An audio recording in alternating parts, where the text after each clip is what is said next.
तुमचं PPR चॅनलमध्ये खूप खूप स्वागत आहे। आज आपण बिर्याणीची रेसिपी दाखवणार आहोत। तर मी ह्याच्यामध्ये तिखट मसाला घेतला आहे, आणखीन हळद, मीठ आणि बिर्याणी मसाला आणि आल्याची पेस्ट टाकली आणि दही आहे। तर आपण हे मिक्स करून फ्राय करून घेऊया।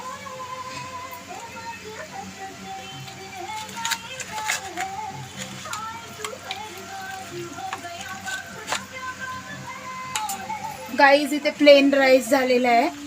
आता ते मी काढून घेणार आहे। गाईज आता मी फ्राय करून घेते।